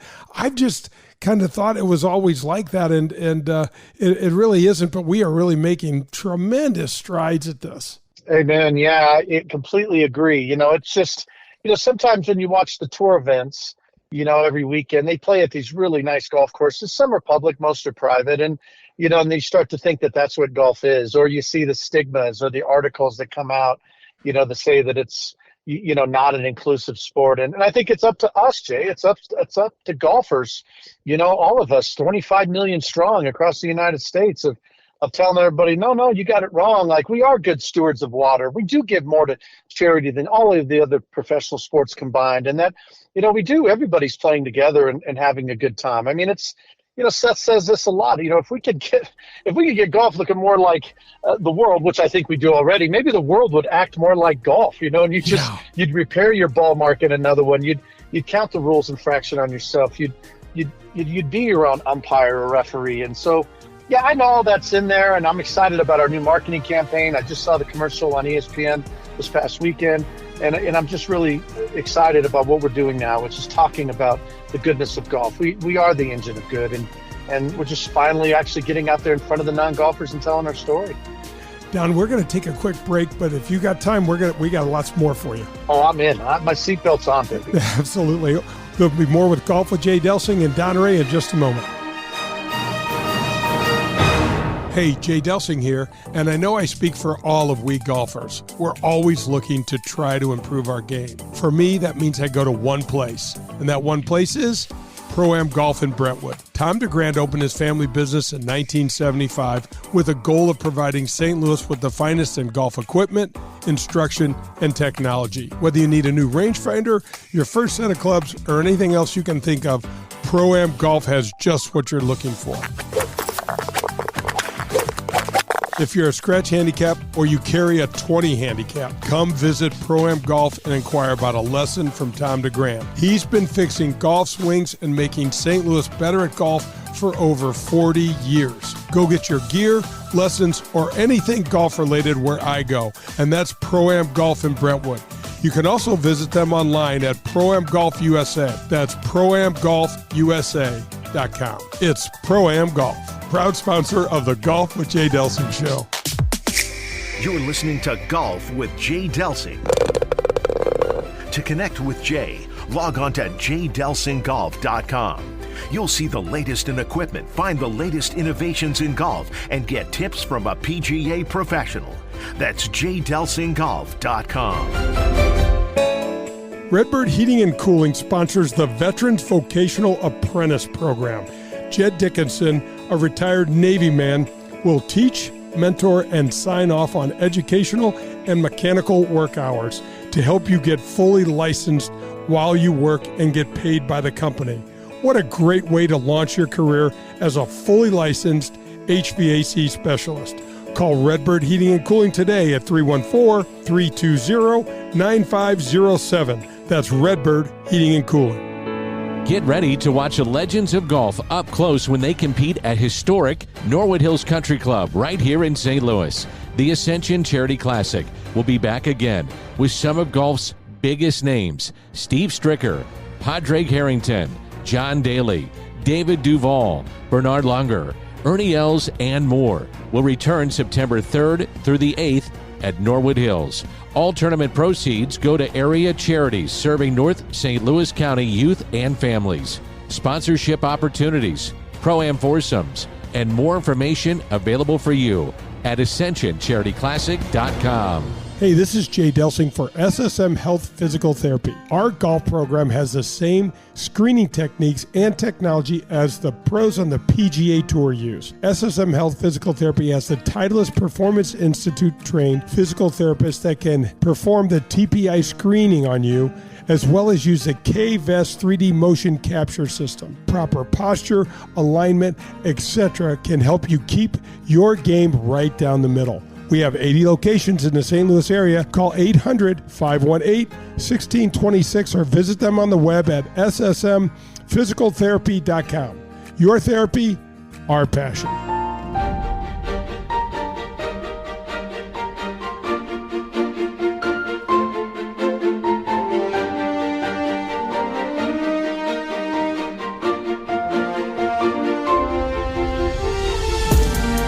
Welcome back. This is Golf with Jay Delsing. I am your host, Jay. I'm sitting down with Don Rea, my good buddy, Vice President of the PGA of America, and owns a golf course in Mesa, Arizona called Augusta Ranch. And just recently, you and your wife, Karen, you took a big risk with an addition that you put on. Talk to us a little bit about that, and then tell us what you've seen since. Yeah, and I have a business partner, Kurt Hudek. We're 50-50. He's a PGA member. He's a CPA, and together we just have different perspectives on a lot of things, but we've been friends for 20 years as PGA members. And that's what we looked at was Topgolf was killing it. 60% of the people at Topgolf don't consider themselves golfers. And even as a Par 61, Jay, we're like, how do we become our own funnel? How do we get people into the game? And so Top Tracer, owned by Topgolf, came out and we're like, I think we got to do this. And I have to admit, I was only going to do half the range. And Kurt's like, dude, if we're going to do it, we got to do the whole thing. I'm like, all right. And then it got a little shaky. It was right during the supply chain. We thought it was going to cost, 200-something thousand. It cost about $500,000. And it got a little scary. But what it's done is brought out people. Jay, I've never seen these people in my life. And they're out having fun. People are splitting buckets and playing St. Andrews or playing Pebble Beach. They're doing long drive contests. Top Tracer gives you everything but spin. And you can play all the contests, and there's no chips in the ball, and it's any regular golf ball. It's any regular golf club. And we've got 21 bays. And this last year, Jay, we had over 4 million range balls hit. That's incredible. It's ridiculous. And people are out having fun. And they're sharing the game of golf in these bays that we got. In some, 6 of the bays we put nice furniture in, kind of tried to copy Topgolf a little bit, but it has absolutely created this funnel. If I can get them from the restaurant to the range, I can get them to the putting green, I can get them to the first tee. And that's what we think about now. Anybody who shows up at Augusta Ranch now, our goal is to get you eventually on the first tee and enjoying this game. And now we've got the funnels to do it. And yeah, Top Tracer, man, I'm a huge supporter of that because I've seen it just change the way in which we looked at our business. I love it, buddy, because you don't necessarily have to play golf, but you sure as hell got to eat. So let's get them in there. And man, if you get anywhere close to them, they don't know what's going to hit them. You're going to put their hands on the club the right way, send them down there. I saw the furniture. It almost reminds me of almost like a coffee shop environment with a tee and a Top Tracer. And the amount of people that were around this stuff were incredible. Oh, it's ridiculous. And I think, golf course owners have to be careful because when they get either TrackMan or Top Tracer, they look at it as an enhanced range experience. Absolutely not. This isn't to give another amenity to your current golfers. This is to get people that have never been to your golf course before. So what you saw, you're exactly right.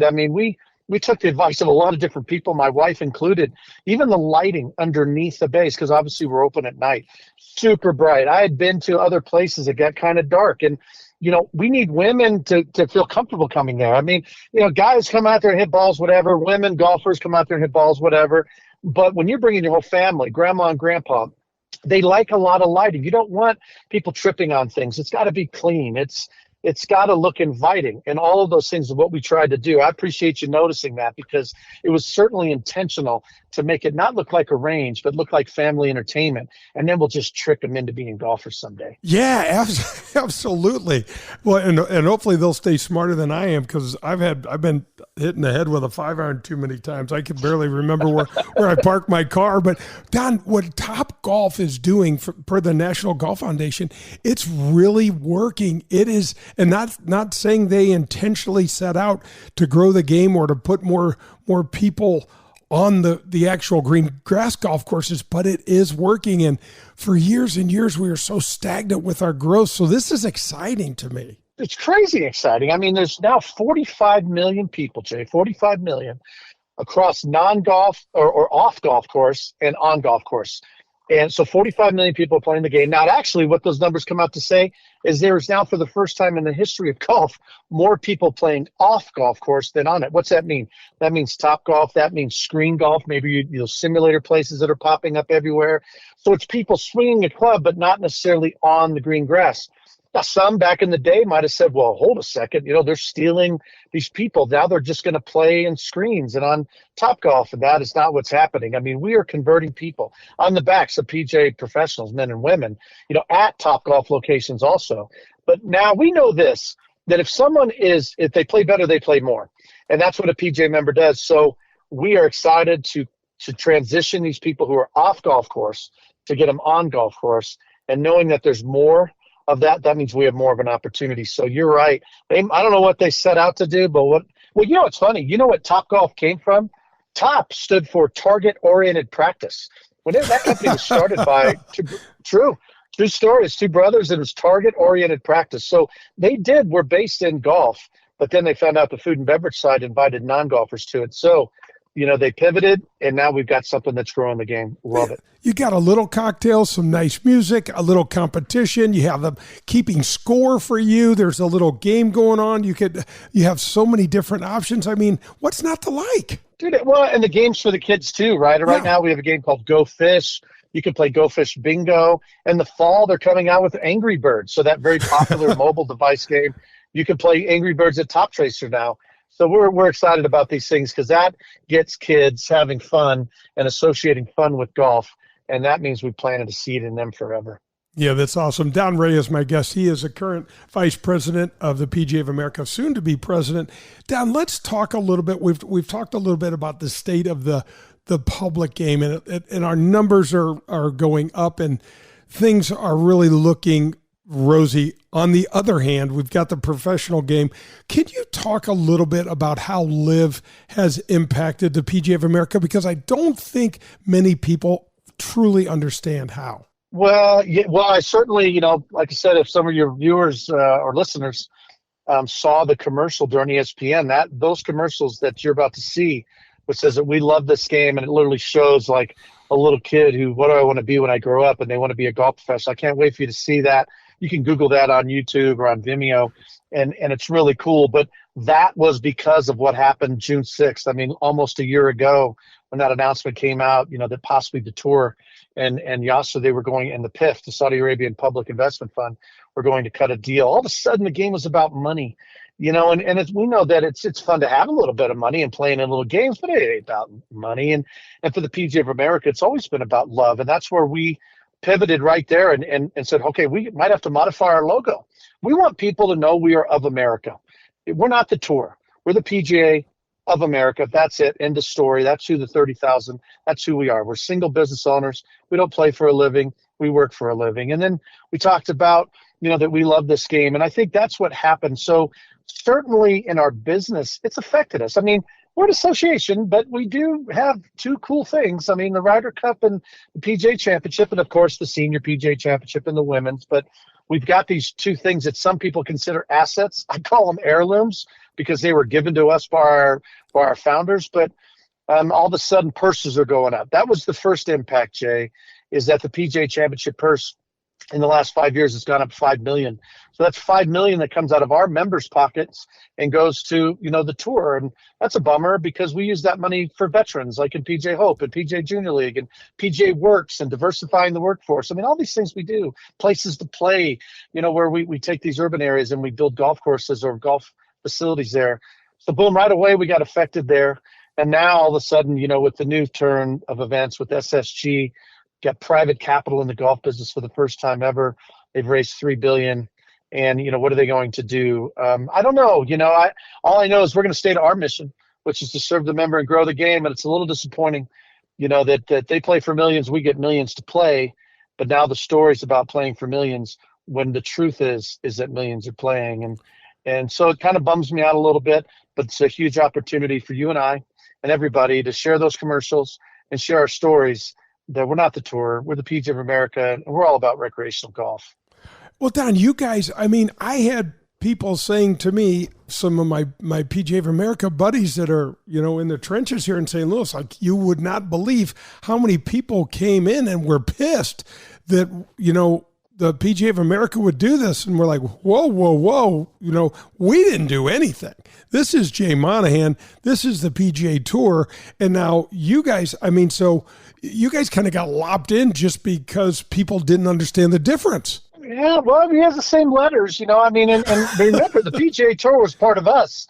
The PGA Tour was just our tournament division, back in the day. And then in '69, Palmer and Nicklaus wanted to break away to make more money. And so over the span of about 20 years, we finally came up with the deal where we would share the marks, but there are marks. We share them with them. They don't share them with us. We allowed them to do that because, they were giving a lot of money to charity, and they are A3 members. It's a classification in our membership. So yeah, even my own daughter called me up and said, Dad, you kind of deal with the Saudis? I'm like, no, honey, I'm not going to deal with the Saudis. No. We're still growing the game. But you're right. Even Lester Holt showed our logo, and said that we had made a deal with PIF. And so, and the scary part, too, is the legislators. I'm sure your listeners have read some of that, too, of taking away not-for-profit statuses and what is going on. And gosh darn it, like we are a not-for-profit. We are growing the game. We have a zero-based budget, and all that money goes back into growing the game one way or another. And now all of a sudden they're thinking that we have a lot of money. We spend a lot of money. But, yeah, certainly a sad day when all that stuff broke. Well, but there's good that's come out of it. We've got a new logo. I think it's almost a flashpoint, if you will, Don, where we demark. There's a certain demarcation between. I'm certainly proud that I'm a life member of the PGA Tour and a life member of the PGA of America. Way proud of that. But I think people need to understand that they're two different entities doing two different things. No doubt. And I think that it's going to come out more and more. Certainly we're close to everybody in the industry, USGA, the PGA Tour. We all have our lanes, but we're all in the same pool. And so we just got to make sure that everybody's growing. But yeah, and I would say, well, I think all the tour players, right? They understand who the PGA of America is. A little bummer in the Ryder Cup stuff of if we pay them or not. And we've never mentioned it, but it's true. 20% of the Ryder Cup media rights goes to the PGA Tour, and it goes to their retirement fund because they're our members too. And we wanted to make sure that money went to all PGA Tour members. And so, it's a shame, when some of that stuff has to be talked about. But we've always taken the high road at the PGA of America. So, we just never told anybody that 20% went to them.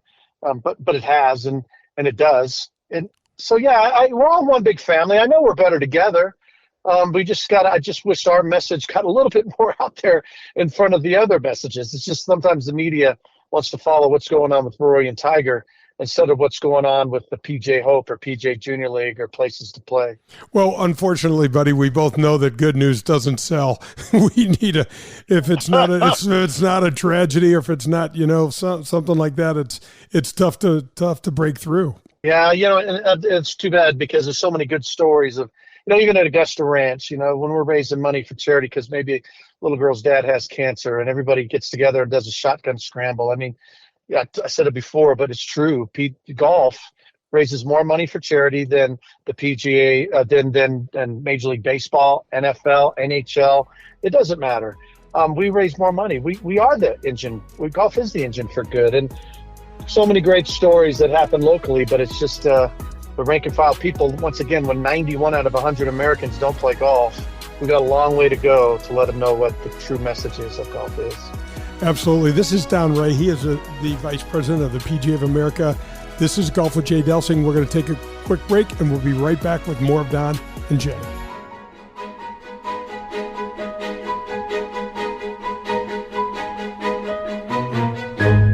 Are you driving an out-of-warranty car? It's only a matter of time before your out-of-warranty vehicle is in the shop costing you thousands of dollars. Auto repair costs are up nearly 20% from last year, which is 4 times the rate of inflation. If an unexpected breakdown happened today, would you be ready for that? Well, now you can be with a plan through CarShield.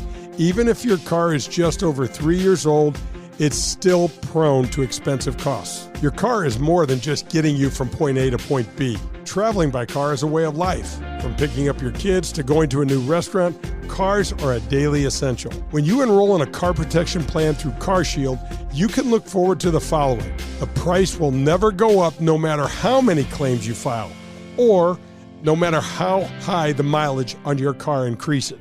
CarShield offers protection plans that start as low as $100 per month. That's $100 per month. They have repair coverage for up to 5,000 different parts of your vehicle. Plus, when your car breaks down and you're stuck on the side of the road, you get 24/7 coast-to-coast roadside assistance. You also get complimentary towing and rental car options. CarShield has my back when my car breaks down, and they can have yours too. Call CarShield today at 800-465-6550 or visit carshield.com. It's CarShield, proud sponsor of the Golf with Jay Delsing show. This is Adam Betts from Family Golf and Learning Center located in Kirkwood. Our motto is play your best golf. We have the best instruction for every skill level. 2 female instructors along with our 8 PGA instructors. We're there for the kids and the adults who are starting to play and trying to refine their game. Family Golf and Learning Center features a double-decker driving range, grass tees, and a short game area, along with indoor simulators and a performance center. That's not all. Don't forget about our Back Nine Bar and Grill. Find out how we can help you and your family. Head to familygolfonline.com. That's familygolfonline.com. It's Family Golf and Learning Center, where we make St. Louis better at golf.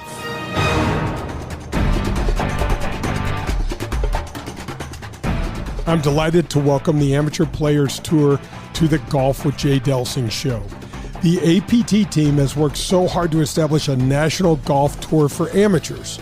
Folks, don't miss out on this opportunity. If you love golf and ever wondered what all the fuss about tournament golf is, then this tour is for you. We just released the 2024 schedule, and it is a beast. There's 21 events currently in the metropolitan St. Louis area, with many more to come. But check out these golf courses: Paynes Valley, Ozark National, Stonewolf, Ambrier, Persimmon Woods, Gateway National, and a 36-hole event on Norwood's West Course, and many more. Okay, so the courses are certainly cool and nice, but what's really neat is the way the events are run and how they are run. The APT team does a fantastic job of closely monitoring handicaps and ensuring a good and fair competition. There are 5 divisions, a year-long points competition, major championships, elevated events, and much, much more. Right now, there are over 6,000 members in 41 different local chapters across the country, and all that's happened in just over 5 years. Join now and don't miss out on the best tournament golf in the country, run for amateurs by amateurs themselves. Go to amateurplayerstour.com. That's amateurplayerstour.com. Hey, St. Louis, Eddie McVeigh here from Maggie O'Brien's. When you head downtown for a concert or cards or blues game, and now for the St. Louis City soccer game, please come see us at Maggie O'Brien's before and after your event. Take our shuttle to and from, or stay in-house and watch your favorite team on our multiple high-def TVs. We look forward to seeing you soon at one of our 2 locations in Sunset Hills on South Lindbergh or downtown at the corner of Market and 20th Street. Union Station is next to us. Darty Business Solutions has been enhancing the business of our customers for the last 37 years. How do we do it? Through our expertise in technology, better use of data and analytics, artificial intelligence, and machine learning. We roll up our sleeves and collaborate. We build applications and effectively communicate with our partner clients to bring their goals and objectives to the finish line. Our award-winning Access Point program is a community game changer. With nearly 100 students in the program, Mostly young African-American females are making between $55,000 and $60,000 per year right out of high school. That's right, $55,000 to $60,000 a year right after high school graduation. That's when they begin their training. CEO Ron Daugherty believes the talent is equally distributed, but access to that opportunity is not. So here's Access Point, providing more and more opportunity for those in and around our community. It's Daugherty Business Solutions.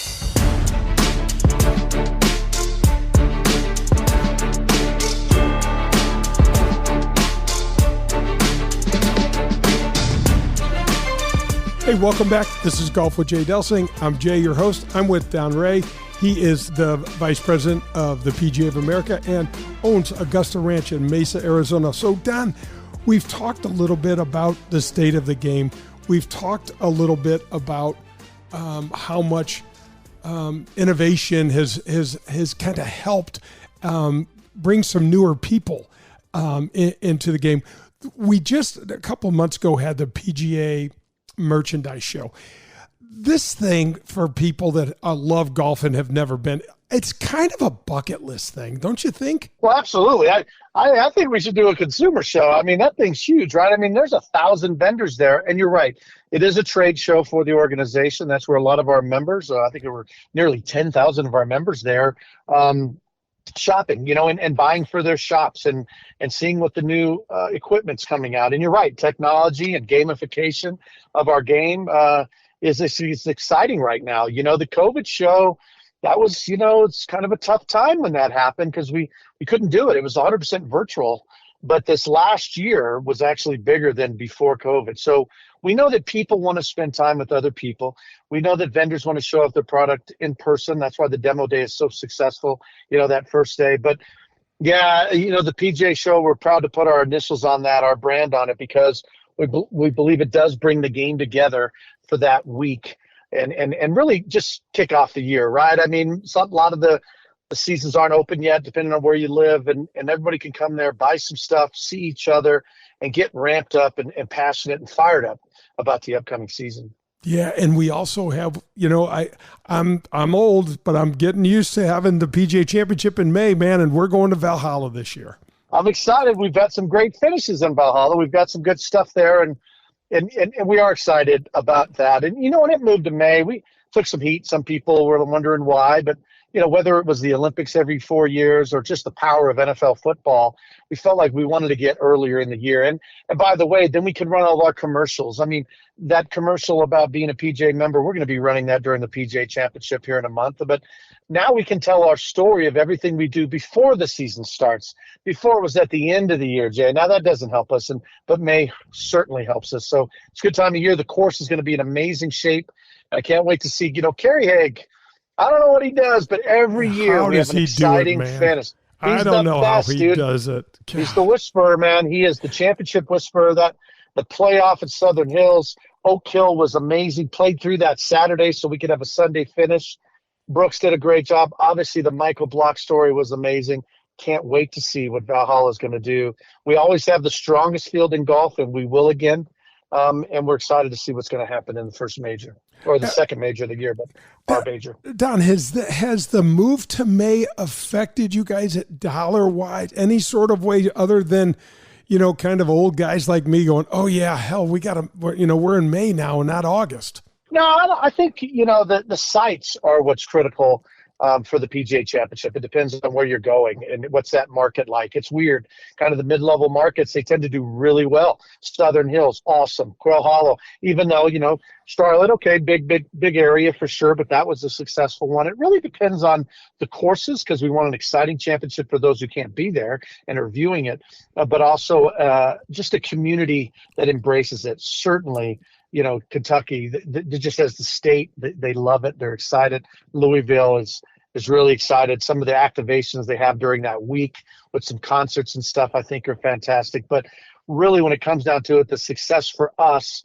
of a PGA Championship is built kind of where the location is. It hasn't really affected us too much in May, like I said, other than our ability to push out our commercials and our own activation about what PGA members do every day. And is there, because I was asked this immediately, were there going to be any golf courses, because they'd be more northern states, that we used to be able to go to that we can't go to now? Because I couldn't really think of anything. I thought of maybe Hazeltine. But last year at Rochester, I mean, look at the condition of the golf course. It was spectacular. Well, that was exciting, right? Kind of a mild winter. So that when we already had them on the books when we moved it, because I was on the board when that decision came down, and that was the course that Kerry Haig said, okay, when we get through this, this one might be tough. We don't know what Rochester is going to look like. So that was, it was great. We had buds on the trees. The grass was growing, and it worked out fine. But you're right. When you start getting up north like that, a Hazeltine, that's tough. Still can host Ryder Cups. I mean, we can do whatever we want. That's another thing. Right now, we can spread the wealth a little bit. I mean, because the Ryder Cup and the PGA Championship being the same time of year, we were stuck on certain courses. Now that we have our major in May and our Ryder Cup every other year in September, it actually opens the door for other facilities. Yeah, no, that's a great point. Well, Don, I so appreciate you taking so much of your time, and also the job that you and Nathan and the entire team at the PGA of America does for us. The passion that you have in your voice, my friend, it just exudes. I love chatting with you. I so appreciate you. And we'll be looking for you down at Valhalla. I'll be there for sure. Make sure you say hi. And like I said, you do have a champion in Nathan Carnes. I can't wait to already after a year. He's done so much. You're right. Isn't how fast everything goes by, but it's exciting. Why wouldn't you be pumped about what's going on in the game of golf? And I just want to thank you. It takes shows like this to get the good word about golf. Like, to your point, sometimes the good stories don't sell, but when you get programs like yours who embrace the goodness of golf, it just tells, I just want to say thank you. I appreciate all you do, brother. Oh, it's my pleasure. And, we didn't get to talk about your umpire days, but when you come back in town, we're going to go we're going to get to hit it around, and I can't wait to hear it, because I've got a few to share with you from my dad as well. Oh, we'll tease that show then, because I could talk about the time when someone bit my chin, and it was not good, but it'll be fun. And I can tie in umpiring and golf. I really can. So I look forward to that.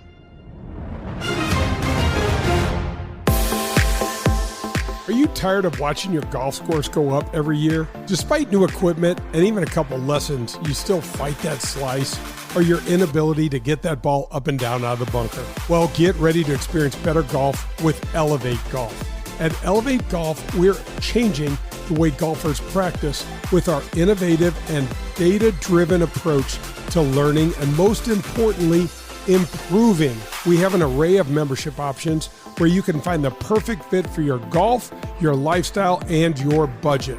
Whether you start in our full-service gym, the short game area that has real sand bunker, or one of our 7 TrackMan simulator bays, the team at Elevate Golf will do a complete assessment of you and your game, which is crucial, because if you don't know where you're starting from, it's nearly impossible to attain a goal or a new level.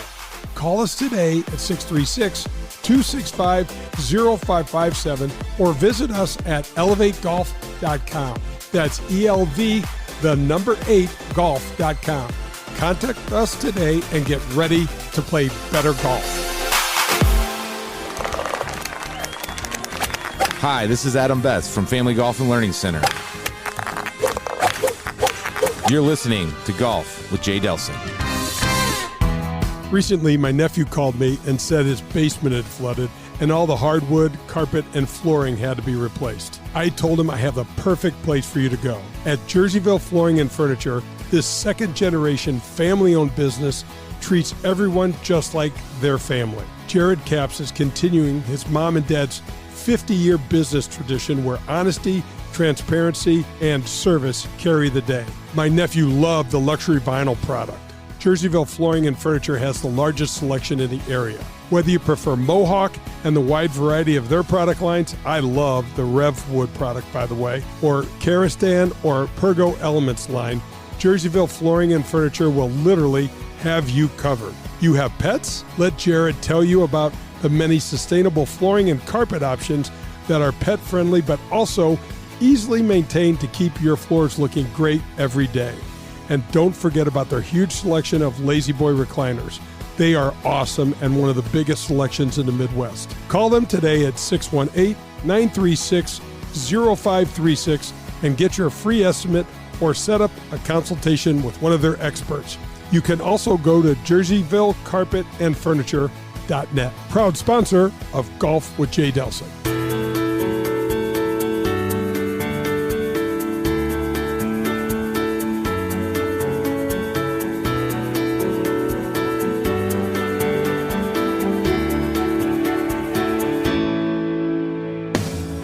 Golf with Jay Delsing on this Masters Sunday. Glad that you're with us as we head down the stretch. We do this every Sunday, 8 to 10 on 101 ESPN. With Jay Delsing, I'm Dan McLaughlin.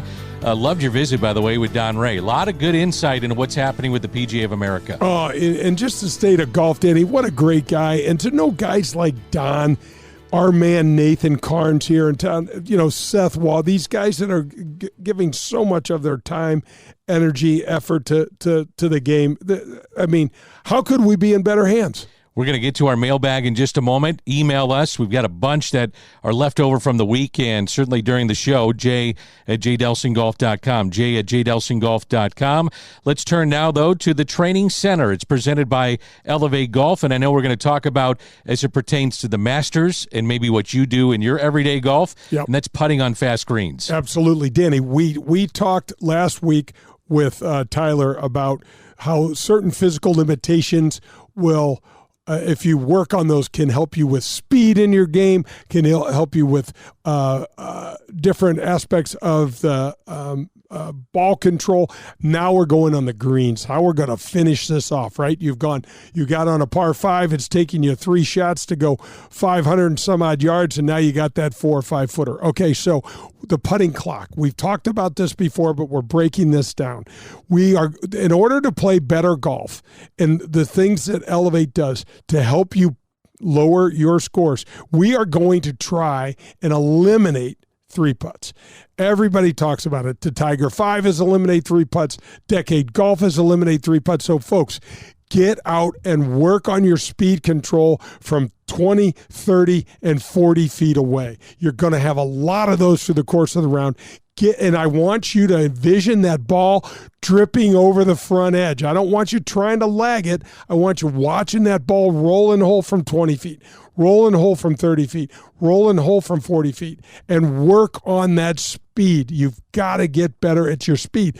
And now, when you don't hit the perfect speed, we're going to do the clock drill. We're going to get you 4 balls. We're going to put them around the hole. I've talked about this so many times. I'm sure the listeners are blue in the face, but it's so important. Around the hole and get it 2 feet away and knock all 4 of those 2-footers in, and then go to 3 feet and knock all 3 of those all 4 of those 3-footers in, and then go to 4 feet. And this is where it gets hairy, and knock in 4 of those 4-footers in a row, and then you're completed. Your task for your golf putting training is over. However, as soon as you miss one of those 2-footers, 3-footers, or 4-footers, the whole drill starts again, Danny. You've seen me doing this. You've seen me yell at myself when I miss that. I do it from 3, 4, and 5 feet. It's challenging. And I missed that last 5-footer a couple of times, and it pisses me off. So, folks, this is the way to eliminate 3 putts, all right? Get out from a distance and work on holing your 20, 30, and 40 footers, and then get on that clock drill, Danny. And I've done it with your kids, Avery and Luke, and it is an awesome drill. There's not one player on the PGA Tour that has not done this. So this is part of the Elevate training system. This is how you shoot lower scores. That's the Training Center, brought to you by Elevate Golf. Okay, we get a lot of emails coming in, and that's at jay@jdelsinggolf.com. Jay@jdelsinggolf.com. This is Kevin from Kirkwood. He emails us a lot, but he wants to know. I like it, Kevin. Jay, been watching all weekend. What's your favorite hole at the Masters? What do you like to watch? Ooh, man, it's got to be one of the par 5s, D, on the back 9. I'm thinking 15, just because it's coming down, to the I don't know, the climax of the whole thing, and it just seems like, someone hits it in the water and somebody makes an eagle, once a year or something like that. So that's what I'm looking forward to. I love those 2 and 3 shot swing holes. How about Amen Corner then? Yeah, Amen Corner. It's just you can see anything in Amen Corner. There's water, there's Rays Creek, there's pine trees, there's pine straw. I mean, yeah, there's all sorts of, there's azalea bushes you could hit them in. Yeah, there's a lot of problems out there, man. One of the interesting things that the Masters does provide is hitting off the pine straw. Yeah. And you mentioned that earlier. We get a question about that. Just hitting off pine straw. How do you do it? Or what does it do with your club? What does it do with the shot? Yeah, so the biggest thing about the pine straw is you got to be careful for not move your ball, because a lot of times those pine needles will have sap involved touching them, and you might step on one, and even though you're 4 or 5 feet away from your ball, they might all be connected. I've seen that happen before, and it's crazy. But the biggest thing is get your feet settled and dug in well on that pine straw so that you don't slip. And then, man, just hit that ball first. Put it back in your stance a little bit, have your hands a little farther forward, and, man, you can pinch that ball off the pine straw. How many good shots do we see off a pine straw every year down at Augusta? A lot. Now, it doesn't seem to bother them at all, obviously. No, how about you? When you've hit some shots off a pine straw? It's just, it's not being in a trap. Yeah, that's it's the way better I look than that. Yeah, and the ball comes out kind of quick out of there. It does. Yeah. It fires out of there. Yeah, it does. So that's the biggest thing is your lower body. Get it stable so that you're not slipping, because that pine straw can work a little bit like sand and be unstable. Nice comment here from Tim. Guys, I was at your fireside chat at the Missouri Athletic Club. Really enjoyed it. Do you have any more updates on what's happening with the Ascension Charity Classic? Heard you guys talking more about that. Really, the Ascension kind of kicked off on Thursday for all of us, the brand ambassadors of this event. We held an event on Thursday, and that's kind of the unofficial kickoff and countdown to the Ascension Charity Classic. Yeah, Danny, I love being on the team with you, Tim, and Connor, and Ellen, and Lonzo, and, we got great HNS group over there. We had Miller Brady on the show probably a month or so ago, and he is extremely bullish about the prospects of us continuing this event as we lose Ascension after this year, 2024, but we would like to continue it for the community, for the charities, for the championship, and for the Champions Tour. So, it seems like we're in really good shape. I mean, Danny, it's great was that Tim that Tim. It was great of Tim to say, because we walked off the stage there and had two people that asked about being involved in the show and being involved in the Ascension Charity Classic. And so, listen, the MAC is a phenomenal brand. It's a phenomenal. We hang out at the West County Club all the time. It's just awesome. I love it. So I want to ask you, too, do you anticipate any changes for the fans, or on this Masters Sunday, the patrons, as they head to the Ascension Charity Classic? Like, are you guys working on anything with seating or number 10 or anything like that? Oh, yeah, we are. We're going to have number 10 is going to be so super cool. Number 10 is a par 3 at Norwood. It measures somewhere, depending on where how far they put the tee back, but it can be 210 yards up to 175 yards or so. It's a big, long green.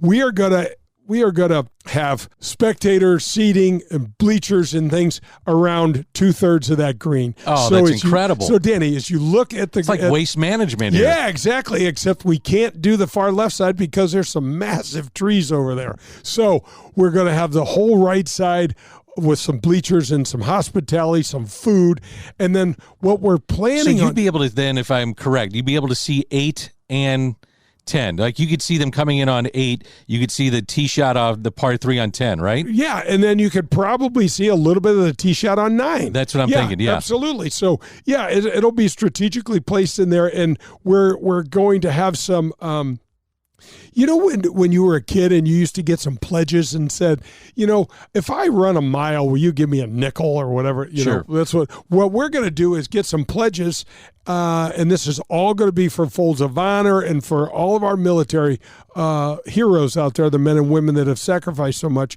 For pars and birdies, we're going to raise money and donate it for charity on number 10, and we're going to have maybe a beer special or something for every birdie. Our friends at Anheuser-Busch might give a $2 beer to whoever feels so inclined.